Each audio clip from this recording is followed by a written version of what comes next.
if you look just at the Quran, you will get the indication that you can have sexual intercourse with a 5-year-old. The reason why it's haram to have sexual intercourse with a 5-year-old is not found in the Quran at all. If you just read the Quran, it is halal, it would be halal to have sexual intercourse with a 5-year-old.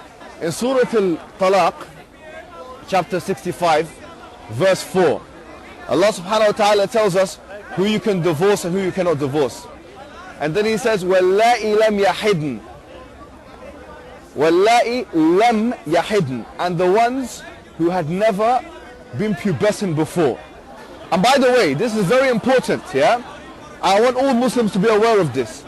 The reason why we don't have sexual intercourse with 5-year-olds and 6-year-olds and 7-year-olds or whatever is not because of puberty.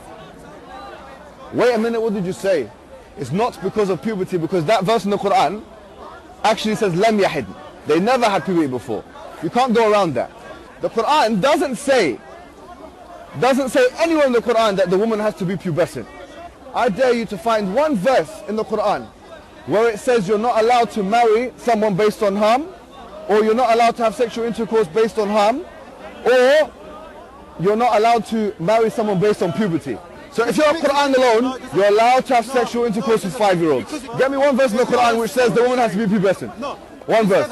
I want one verse in the Quran from the beginning of the book to the end of the book which says that she has to be pubescent. So okay, so that makes it halal from your perspective.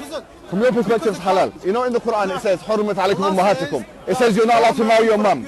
It says you're not allowed to marry your sister, your auntie. Where does it say you're not allowed to marry a prepubescent? I'm looking for one verse that you can say, you pinpoint it and say this is where it says prepubescent marriage or whatever is not allowed. So if you're Quran alone, you're steered towards pedophilia, a severe type of pedophilia, a wife abuse, a severe type of wife abuse.